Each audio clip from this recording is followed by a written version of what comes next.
Hi everyone. I hope Leshapo. I hope everyone is good. I hope I am audible enough as well.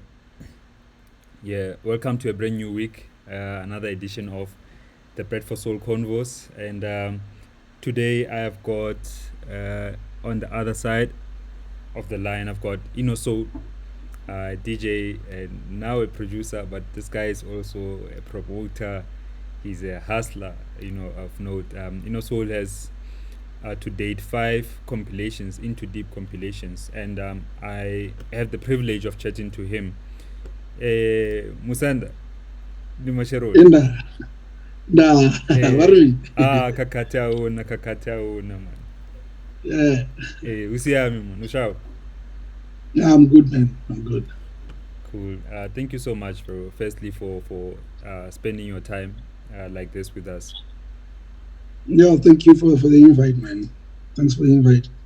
Sure. I wanna your story in Fetu, like I wanna tell you your journey is like it's one amazing, it's an amazing journey so far for somebody who is fairly a new artist. You've done a lot, Joe. So I firstly want to say big up to you, and I want to say to people who are watching there, if you're an up and coming DJ, and you don't know what to do, you don't know where to start, this is the perfect example of somebody who started, from the bottom and is doing big things.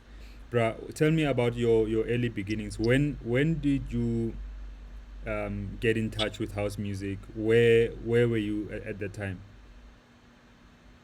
Um, I was in high school, so I had a friend who was in Cape Town, So it was very tough to get music at that time. But a friend of mine in Cape Town, so he used to come back because he was schooling there in Cape Town. So whenever he comes back, he's gonna bang MP3 music for me. Back then we used to have music on MP3, get everyone's compilation on MP3. So he used to provide me with music. So I fell in love with house music uh, as a whole, not actually deep house. I fell in love with everything because I used to listen to Tira back then, Deb Finest, DJ Cleo, DJ Fresh album, DJ Mbuso Pezulu album. I used to listen to everything until I felt that, okay, this is the kind of music that I love.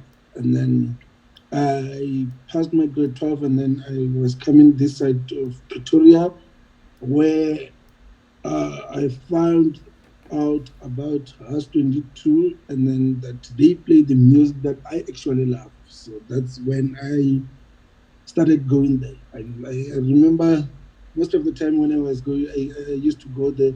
I was not allowed to get in there on Fridays and Saturdays, because they will say, "No, you are young, you can't get in. We don't need under 21s. We don't need under 22." So I will go there and stand at the gate. Imagine being there around 7 and leave at least at 2, standing outside listening to music until they started. They were doing it, but I didn't know about it because I was schooling at the time. So they used to do this thing called Best of Five, where every DJ go and play 5 songs at House 22, and then the DJs that they feel like he was good, they will give him a chance to play on Friday or Saturday. So I went to the first one, they didn't call me. I went to the second one, they didn't call me. And then I decided to go there on a Friday afternoon, and then there was no DJ. So I just decided to play there.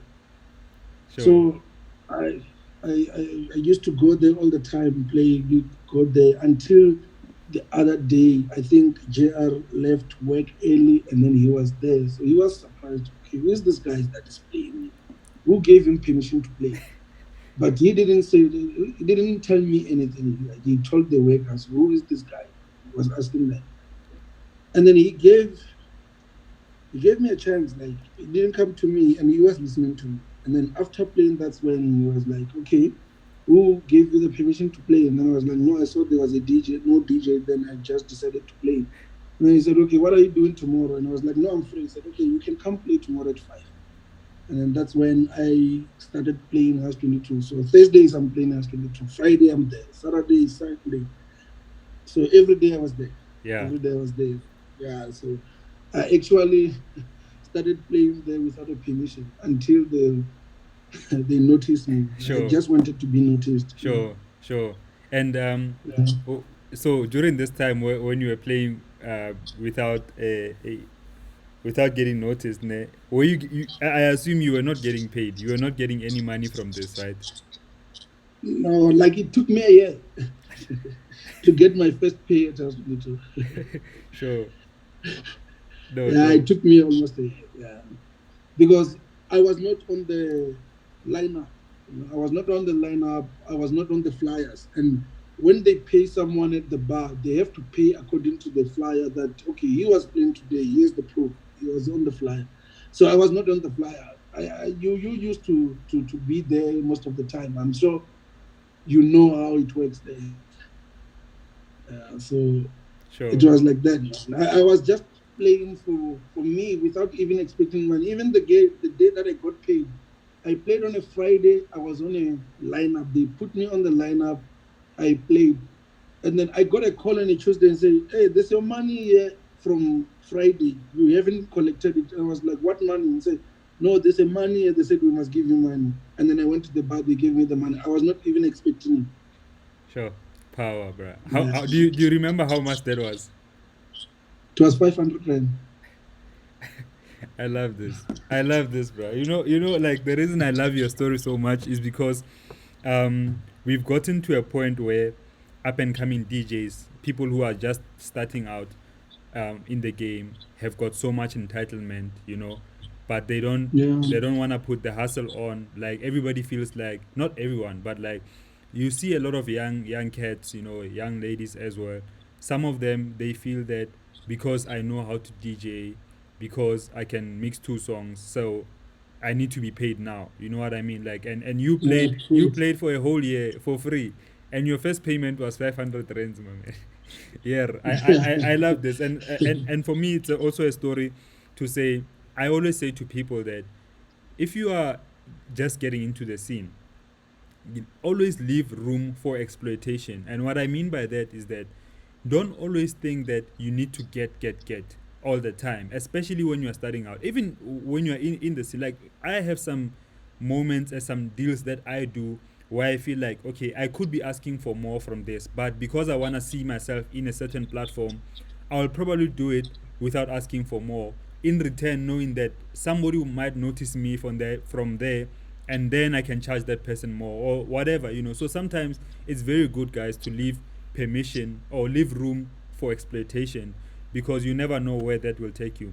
But tell me, what do you think JR saw in you, Joe, that allowed him to just now be free with you and make you a resident at House 22? I think it was about passion. I was very passionate, and um, I was reliable. I was reliable. Whenever there's no DJ, whenever there's a DJ running late, I'm there. And, I'm there. I always have my bag. It's either I'm playing or I'm not playing. That time we used to play with CDs, so I've got a slapper in my bag all the time. It doesn't matter whether I'm playing or not, but I'm always there with my slapper, because I remember the other time when Andy Compton was coming. I think that was my first break at House 22, and it was raining. So JR had to leave to fetch Andy Compton in Joburg, because Andy Compton, he couldn't come by himself because it was raining that day. So Jaguapa was playing 10 to 12, Andy Compton is playing 12 to 2. It's fully pegged. There's no DJ. Jaguapa is done. But I'm there. I was not on the lineup. And then I took my slapper, and then everyone is surprised. Okay, where's Andy Compton? Who is this guy that is getting in now? I took my slapper and get in. Okay, I didn't even ask Java about that I'm coming to play. Like I just get to the stand, and then he said like one last track, and then he played the last track. I get in, and then the first song, I was killing it. Second song, I was killing it. I played about 5 songs, which are about 30 minutes before Andy Campton came. And then when Andy Campton came back with JR, Hey, the house was on fire, and it was like, this guy, who's playing now?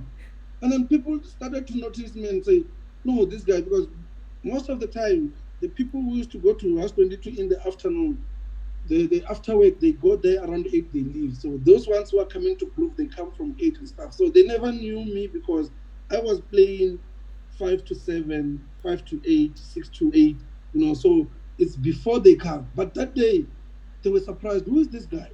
Hey, this guy plays nice music. Mm. No, that's where I started knowing guys there. That's where I started chatting with everyone. So now that I know that when I go to House 22 later on, there will be people like, oh, this is that guy who was playing that day. I started, and I'm always free with everyone. I talk to everyone, Mm. pride things, even now, like, it's not my thing. Sure. So I made friends there. I made friends in a way that whenever I get a late slot, I know that there will be people supporting me. People felt to know, Soul is the one. Mm. So Right. yeah, some opportunity you just have to create for yourself. Sure. You just have to create. You just have to be always ready. Sure. My man, Yeah. I love this so much, because Shetu, like, you paid your dues, like that's what China was saying as well on Friday, that as DJs, you need to pay your dues, like you need to Mm. earn your stripes. You don't things don't just fall on your lap, and when you do that, when you are patient, but you know that you are ready when you are called upon, like you know that things will happen, and especially like when you're a nice person, people will make it, like, it will become easy for people to put you on, unlike now if you Yeah. are an arrogant person, or you are not there when you are needed to be. If you were not there for the indie content party, you probably wouldn't have Yeah. gotten that respect as well from him, so for somebody like him to come into house 22, finding the house on fire literally, you know what I mean. So bruh, like, big Yeah. ups to you for that. I really appreciate that. um but I want to know from you, what have you always had from high school, or is it just in your thing? Have you always had this strong sense of self belief in yourself? Yeah. When like since when I was young, like I used to do traditional dances at school. I'm sure my high school have got so many trophies from me. I used to dance. I used to do traditional dances. I used to be on everything, and like every opportunity that I get, I used it. I used it. I used it. So I think it's just me, man. It's just me, and what helps me a lot is that I'm not shy. Like I, I am able to express my feelings. I'm able to show myself what I can do. Like I can show what I do anytime without being shy or without thinking that anyone is going to judge me. Sure. So that is why you find it that I I managed to sell so many CDs on the street, which Mm. some people take it as it is not a good thing. Why don't I hire people to do that for me? Now I'm a big DJ, so why go to the street and sell CDs? People won't take me serious. But it's people that have pride, and I understand that. We're not the same. Mm. What makes me win is not what's gonna make you win. Mm. Because some people feel, "Oh, when you're a big DJ, you need to take your CDs to the store and then they get sold in store." No, no one is going to the store these days. Yeah. Like, yeah, so it's just me. It's Sure. just me. I Yeah. love that, bro. I love that. And yeah, I was actually going to talk about your selling CDs power, bro, because yeah, no one, I've never seen anybody selling deep house CDs the way you sell deep house CDs, because you've sold a lot of CDs, bro. Like, you've sold more CDs than some of the most recognized and established artists in terms of physical CDs, because you are doing it yourself, not because it's sitting in the store and hoping that somebody will come through, and buy the CD. But I see you at gigs, bro. People who have seen you at gigs, they've seen you carrying CDs, walking to every table and selling CDs. But tell Yeah. me, when did that start? Like, okay, no. Before I ask you about that, I want to ask you then. How do you manage to do it then? Like, what is your strategy? If you are, let's say, you've got a tour or you're just walking, rocking at a club, and you've got CDs in your car, what is your strategy of going to people? Uh, I believe that uh, people believe in you more than they can believe on anyone else. So what happens is that if you have your own CDs and go to people and sell it, they're gonna buy it not because they know what's inside, but just because okay, this guy is hustling. Most of them, but like when it started, it was about that because no one knew me. No one knew me. I'm new in the industry. My first album, but I sold about 1,500 copies in the street on my first album. Because people were like, okay, this guy's selling CDs. Whose CDs is this? And I was like, it's mine. I say, are you sure it's your CDs? And I was like, yeah, it's my CD. And then they were like, wow, let me support you. I don't know what's inside, but let me buy it.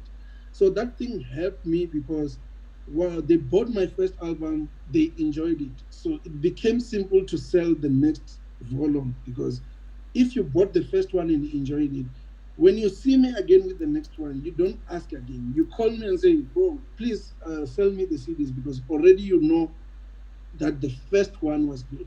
You know, it can be tough when you're doing it on the first album. But once you go to the next albums, it's going to be simple because already people know what's inside the CDs.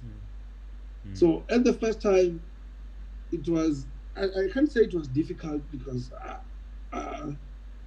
already it has 22 people knew me. So, and I was selling it most of the time there. So I managed to push so much sales there. So yeah, Mm. I think it's because of humanity. People feeling, let me support this boy. I don't know him, but he's hustling. Let me support him. So Mm. that's why it became simple. Sure.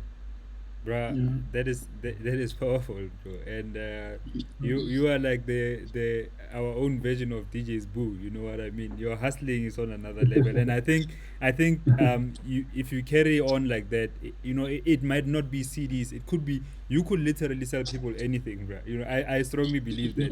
Because another point, you used to sometimes sell CDs that were not even yours. Like I know Tim used to give you Tim White from House Yes. Africa some CDs just so that you can push and make money for yourself, right? But Yes. which True. of your Yeah. which of your own CDs or from this hustling and selling CDs, which one really made you a lot of money? Selling CDs. Yeah, but I'm saying which Yeah. which which CDs like which album was like yeah this one I moved these CDs. I think the first album. Mm. No, my first into deep volume sessions album, because the first album was a compilation of four. It was a House Africa session four. It made money, but it didn't make money like the first into deep session. Okay. Uh, that one made a lot of money for me. Do you remember roughly or how much you made? Uh, it was more than 100. 100 what, my man? 100,000. It was more than 100,000. I'm talking about the street sales only. I'm not talking about the royalties, music, iTunes. No, I'm talking about the street sales only. Jesus. So you sold 100,000 rands on the street by yourself. Yes, which is about more than 1,000 CDs. Sure. I know, my man. I really respect your hustle, Joe. Hey, I really do, in fact. Tell me, how did you? Uh, I always wanted to ask this. So I've seen your parties, Negoko House 22, your birthday parties. They're always Yeah. packed. Firstly, how do you get such a big lineup? You would have DJ China, Ralph Gam, Vinny Da Vinci, like Glenn Lewis. How do you get all of these guys? And I'm asking this because I actually think that your story should be kind of like a blueprint where up and coming DJs can get inspiration from. So how do you get like somebody like Ralph Gum, Glenn Lewis, Vinny, China on your birthday party? The truth is, once people see you working, once they see you that this boy is dedicated, this guy like uh, is the future, they will always be on your side and they will always support what you do.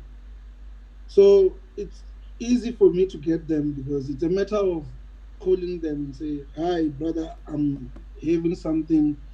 I would like you to be part of my lineup." And I'm always free when they have other gigs if they can't make it.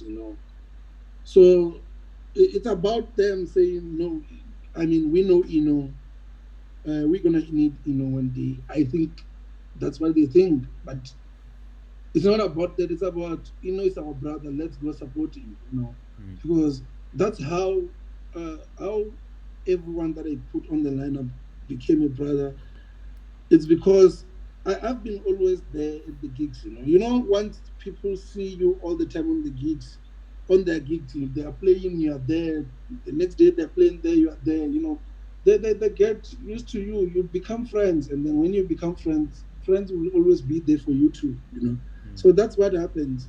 So the best thing that one have to do when people host their things, go there, support, make sure they notice you that you are there.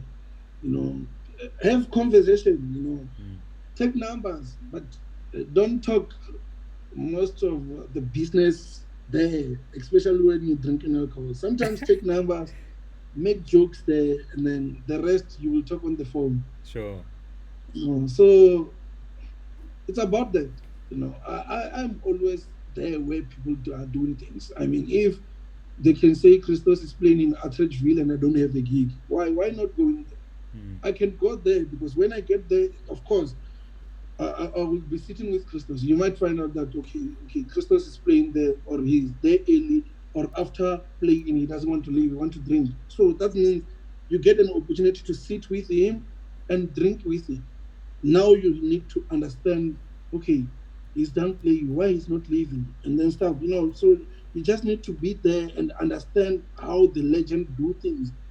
He will notice you on the next gig. Once you get chance to be with him on that gig, and then when you go to another gig and then you're there, he will notice you.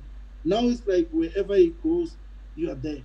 So you become friends. It might happen that one day when he's in Sunnyside, maybe you exchange numbers. Maybe you stay in Sunnyside, and then he's in Sunnyside. He got the puncher, doesn't have. He can call you and say, "Can you please get me the spare tire?" You give him the spare tire. Do you think when you ask him that I'm doing a party and you are a DJ, or when he's doing something, he's not gonna call you? You will mm, always be like, "No, let me call the brother and make him play the first set." sure. But what's more important is that you are on the lineup. I always tell people that time slot and everything doesn't matter on some gigs.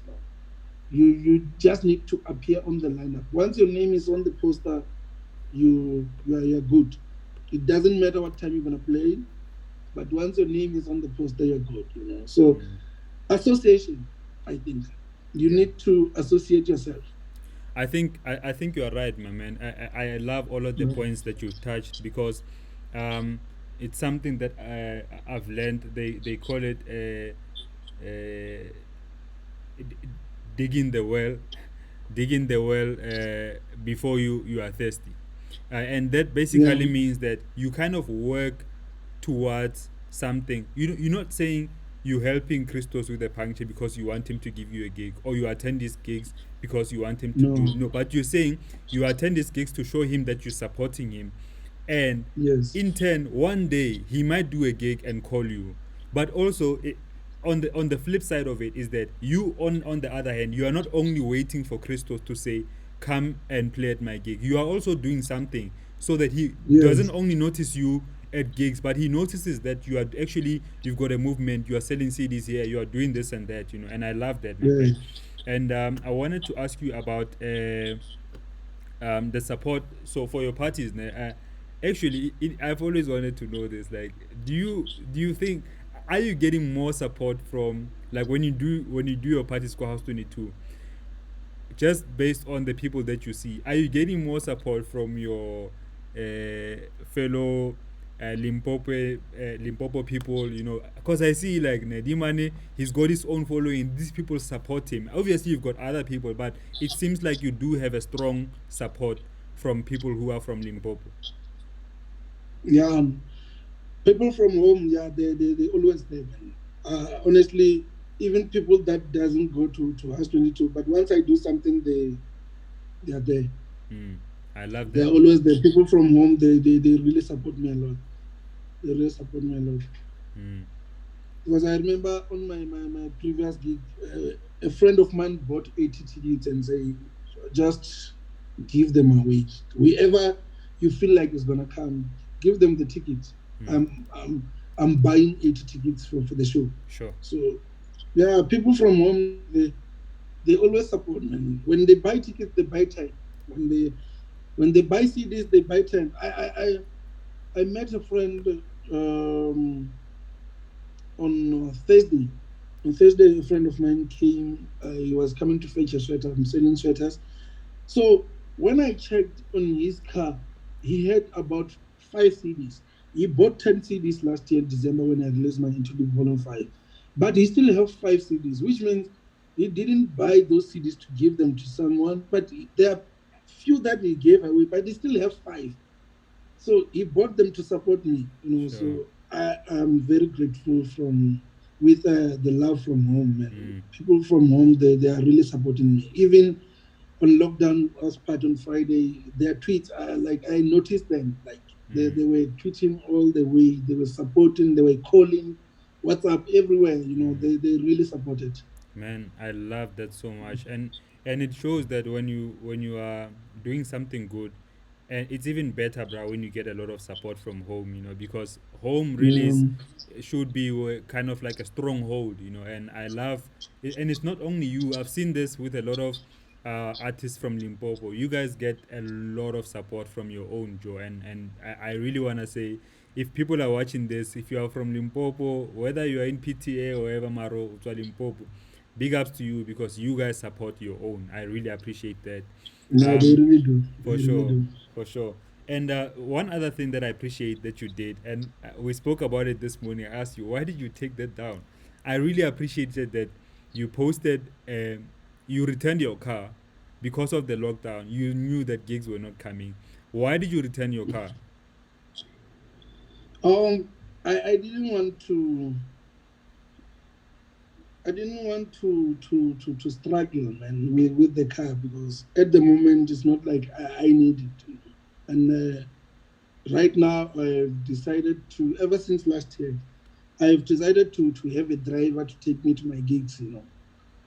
So the reason why I took my car is not because I was not paying it or it was not paid. The car was not on areas. The car is on positive actually right now, but I was taking it back because I felt, why do I have to keep this car? Because it's gonna stress me when I'm not having gigs. I am paying a lot for the car, and then now there's no gigs, which means whatever savings that I have, I need to go to those savings, take savings, pay for the car, and I don't know when will this end. Mm, What if this thing takes the whole year, and mm, then my savings now run out? It means after the lockdown, the bank, you have to come and take the car, which is something that to. I didn't want that to happen. mm, So that's why I felt, okay, since now I can't pay it for May, I can pay it for June, maybe I can pay it for July. And then what about August, September, November? mm, What's going to happen in those mm, coming months? mm, I have got rent to pay, I've got other things to pay. And mm, then my biggest expense of all is the car. mm, So for me to be normal, for me to manage my finances well, I need to take something that I don't need right now, which is the car, because I don't need it. mm. I don't need a car right now. Where am I going? I'm not going anywhere. If I sell the car now and then everything pass and go and get another car, It's fine, you know. So that's what I wanted to do. That's what I was doing. I told myself that okay, it's fine. I'm gonna sell the car and then wait for everything to end, and then we get gigs again, and then I go and get another car instead of uh, the car being repossessed, you know, because it's gonna ruin my name too. I'm not gonna be able to do other things, you know. So that's why I was making that decision. It was Mm, my own personal decision, mm, which I felt "Oh, I'm doing this for myself. Like I said before, I when I do things, I always do things for myself. I'm not trying to make anyone happy because this thing of making people happy is not good. mm, You end up regretting yourself mm, because you're the one who's gonna be mm. you're the one who's gonna be in trouble, you know, Yeah, with things. yeah. And then those people that you're trying to make happy, they're not gonna be there for you. Mm, Instead, they will laugh at you. exactly. So why don't you do things to make yourself happy instead of making other people happy? Mm, So that's why I was taking that car back. sure. But a friend of mine who believed in me so much, he said to me, "My brother, why you didn't tell me that you want to take back your car?" I said, "No, brother, I'm not taking back the car because the car is not repossessed. When they repossess the car, they don't tow the car. Yeah, You don't tow a car when you repossess it. You yeah, come and take it and drive it, yeah. you know." So he said, "So what's going on?" I told him that, "Hey, brother, it's tough time right now. As you can see, I depend on gigs. I don't have any job, Mm, and there's no gigs right now. mm, There's no gigs. So if I keep this car, I will be on areas, and I don't want that. I don't mm, want to be on areas." mm, So I was thinking that I sell the car and then I will pay the balance. You know, you can still renegotiate with the bank that, okay, I sold the car as for 200,000. I'm paying 200,000, and then mm, you're still owing 80,000, and then you can still negotiate with the they refinance that 80,000, mm, mm, and then you can pay 1,000 per month, which mm. is good Yeah, because 1,000 you can always have it. yeah. So that's what I wanted to do. And then a friend of mine said, "No, man, this thing is gonna pass. For now, let me cover until this thing passed.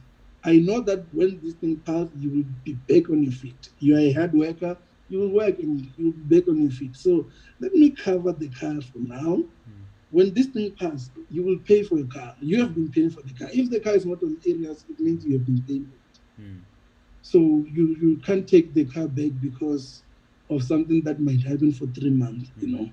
mm. So keep the car and then let's see what's gonna happen."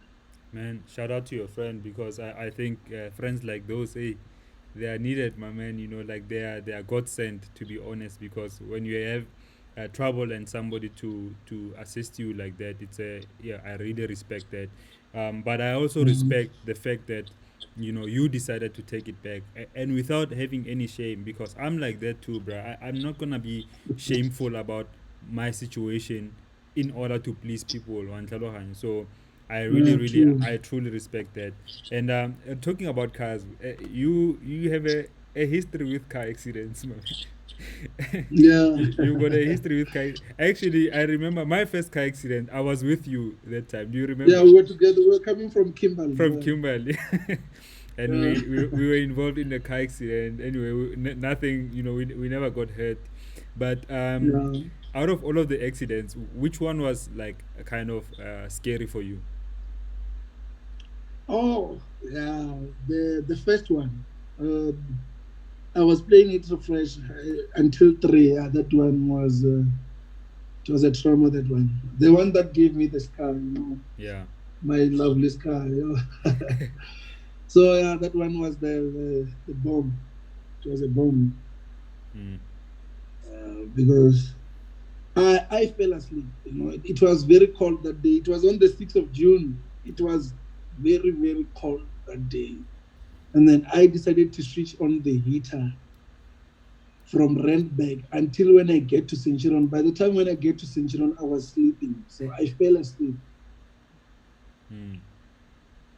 I fell asleep. I think I made a mistake by switching on the heater. I was not supposed to switch on the heater, but it was very cold. It was freezing. So I had to switch on the heater. Mm.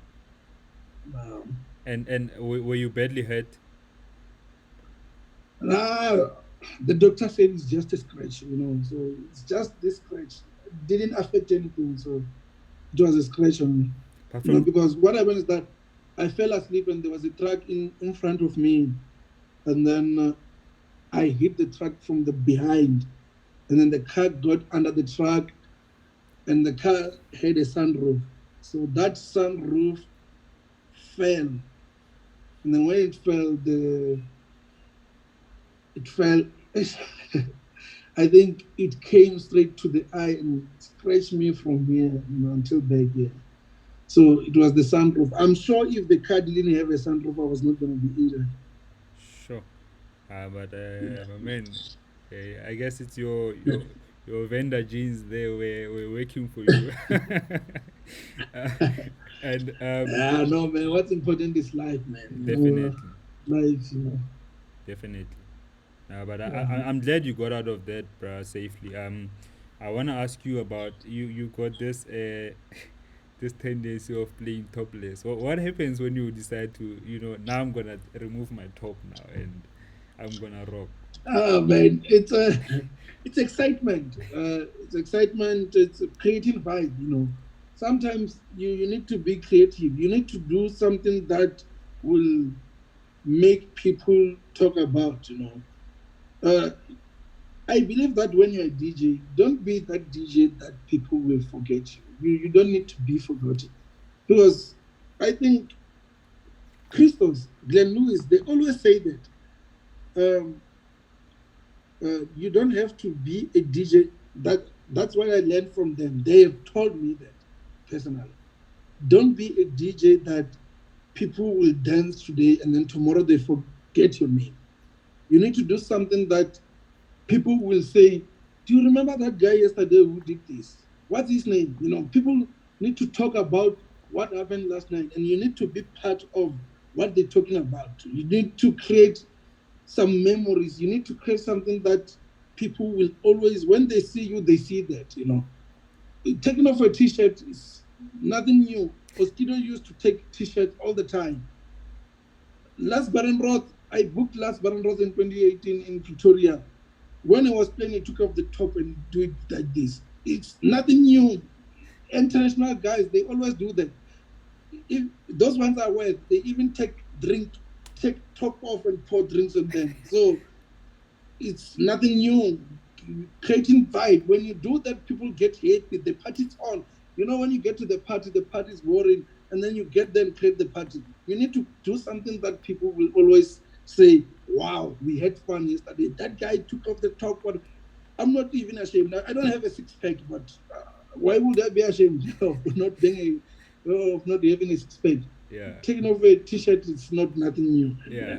They have been always been there. I hear you. I and Ricky even took off his trouser and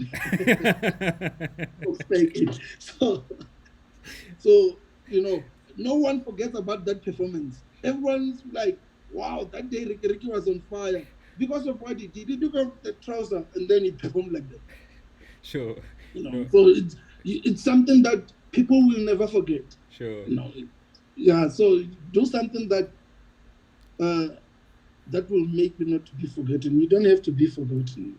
I hear you. I hear you. Yeah, you need to be relevant all the time. I also believe that if indeed you had a six pack, your following would be much bigger, just based on the Yeah, number of true, yeah. So and you true. used I to was go to gonna the be gym. You stopped going to the ladies. gym. Why did you stop, my man? Now you are back to your round now. you, you used to go to the gym. uh, Yeah, but so tell me, man. Tell me. So out of Batobotle, like the all of the up and coming DJs that who have you seen that you feel like are doing something good? um,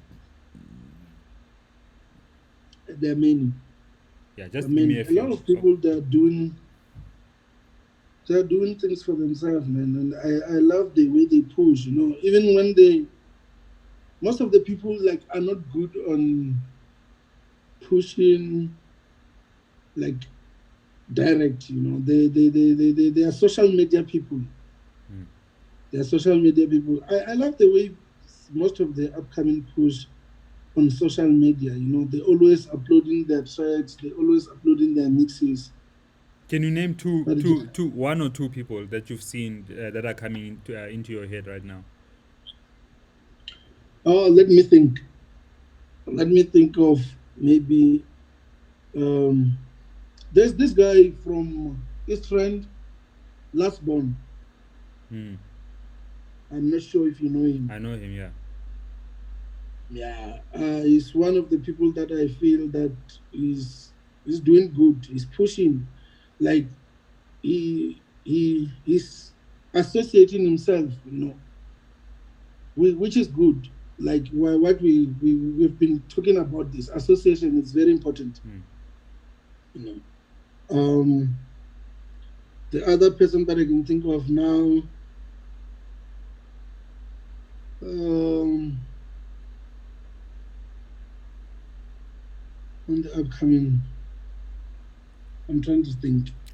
Let's think about somebody from your province. Is there anybody from Limpopo who? Yeah, I'm trying to think from someone from the province. The people who are doing good there, the people who are doing good there. People like the finalist, Stax Jazz. Um, there's one person that I'm forgetting from Bulugwane. That guy, Tabani Banks. Hmm. There are most of the people that I see that they are pushing. They always trying to do their own gigs. They always doing mixtapes. They always sharing their songs. They want to be recognized. Hmm.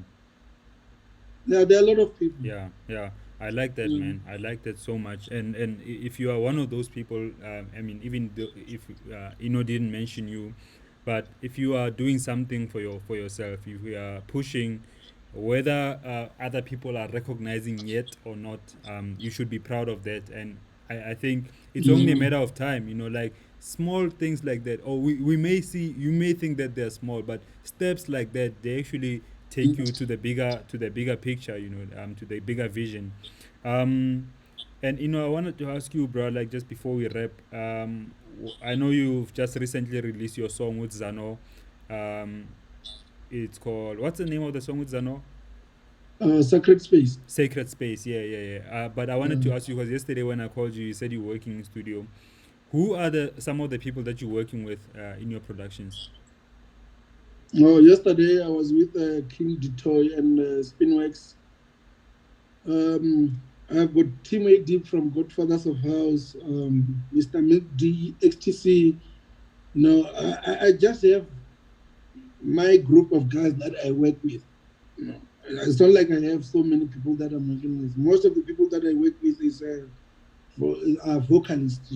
Sure. But on the production side, I have got people that I work with. I didn't sign anyone on the stable, Mm, but we just free. It's just a free stable. mm, I want everyone to have their powers. I sure. don't want to control anyone. Mm, It's too much responsibility to control anyone. sure. But let me say I've got friends that I work with, Sure. Sure. because I told myself that, I even told them I don't want to sign anyone. You are into deep records. I am into deep records. So whatever that you do, if you want to put into deep records, put it in.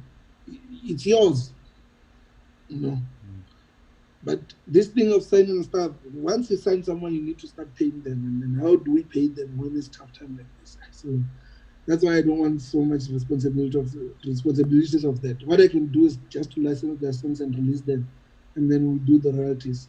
sure. And always make sure that if I am playing or if I am releasing an album, I always have to put them on, so Sure. that people know them. Sure. That's the best that I can do for the guys. Sure. Yeah. And tell me, bro, if you had the power to change any area in the South African music industry, which area would you change, and what would you change about it? Um,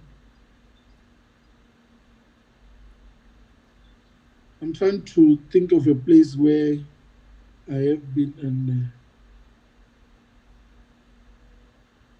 I didn't expect what I thought is gonna.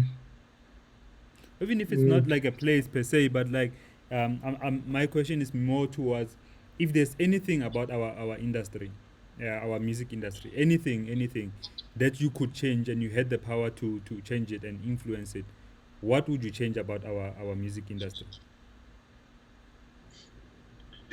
Uh, Production, man.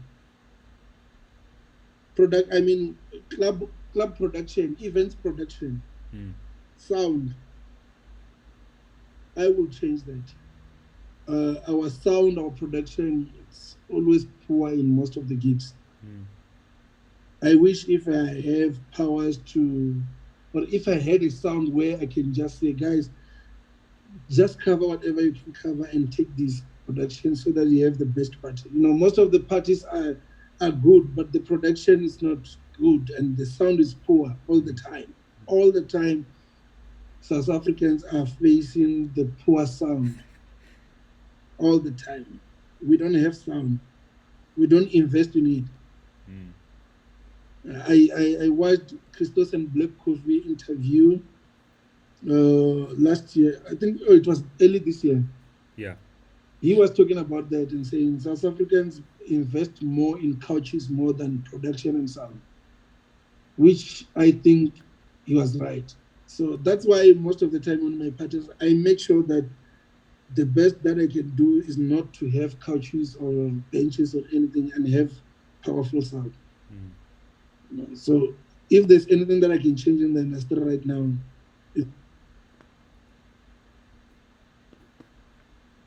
Are you still there? I think your internet is uh, is killing us.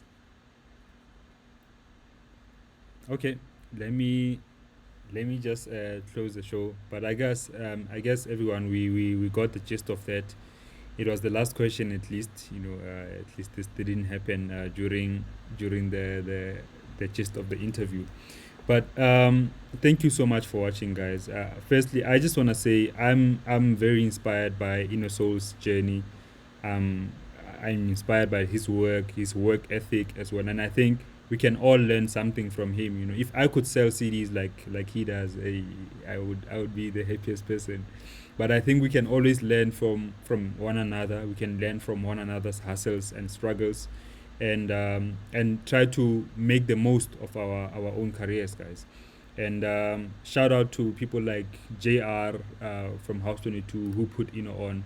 And it's people like that we also need in the industry to say when you see somebody really doing well, you can put them on, and then they can become this big thing that we never imagined. But yeah, anyway, thank you so much for watching, guys. Share the video, tag somebody in the comments who needs to watch the video still. And just one last thing, I've got these Bread for Soul beanies.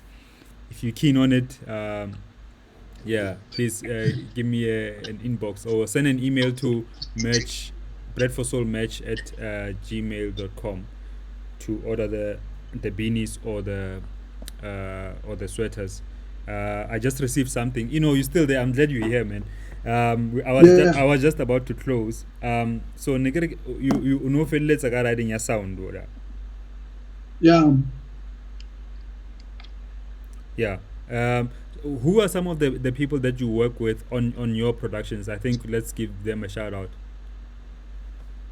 Oh, Spinworks, XTC, Timmy D, Mr. Milk D, now King Toy, SGM, Dipson, who else? I've been working with Charlie Hamilton, Uncle Chris, George Leslie. Wow, amazing guy. There are some, and I had a privilege of working with Zano, Tumelo. Those are the legends of vocals in South Africa. So I had a privilege of working with them. So I'm so happy. I'm so glad. Yeah, and with your parties, who usually does the sound for your parties? Oh, it's called the Moscow production. Shout out to him. Yeah, I think we did one together. It was the Rafcam. Progression Stone Oh and yes, escalating. Escalane. Yes, Yeah, yeah. yeah. And tell me about the cost, bruh. Does it cost a lot? No, not really. It doesn't cost a lot. They are very fair, you know. They are very fair, and they are very understanding.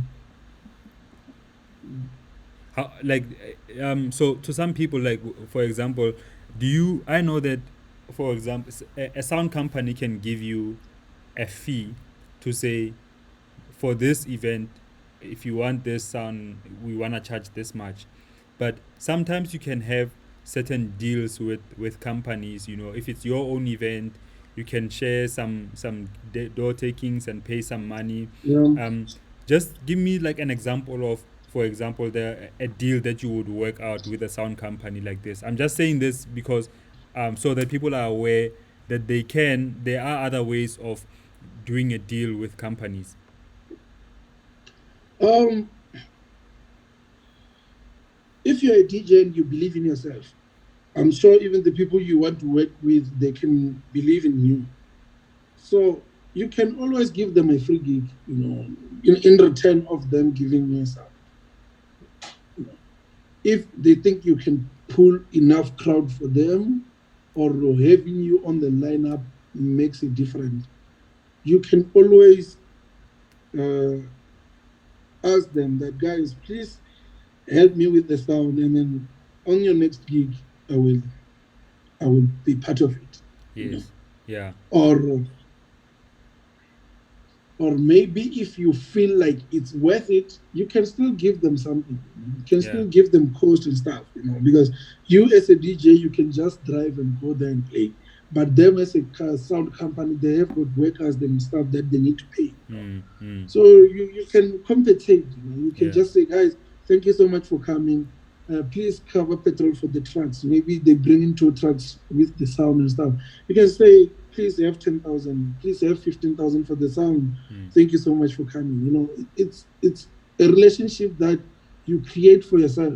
Once you start doing that, most of the time, even when you don't have money, they will always be there for you, because when you have money, you pay.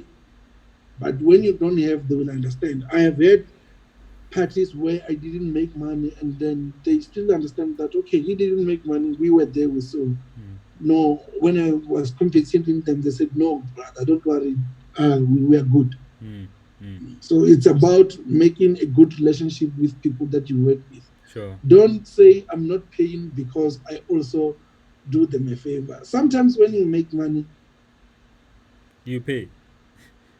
When you make money, you pay. You pay other people. Yeah. Anyway, I wanted, to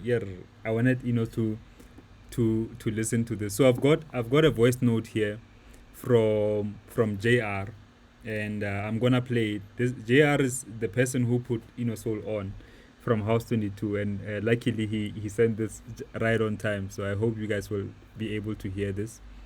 Let's check it out. Good morning.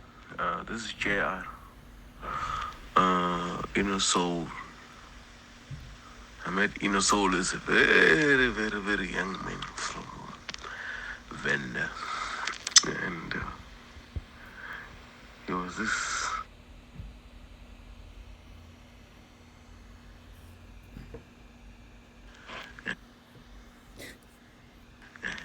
Still a little guy, always like, hey, like JR, can I play? Can I play?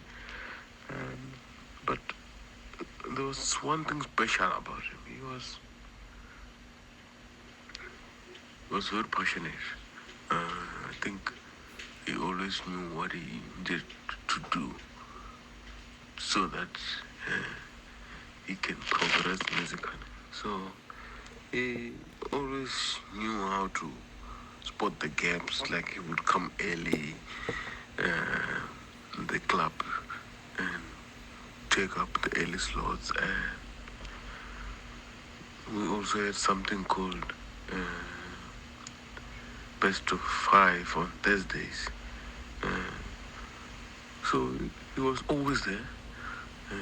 He always knew that because Best of Five was meant for up and coming DJs.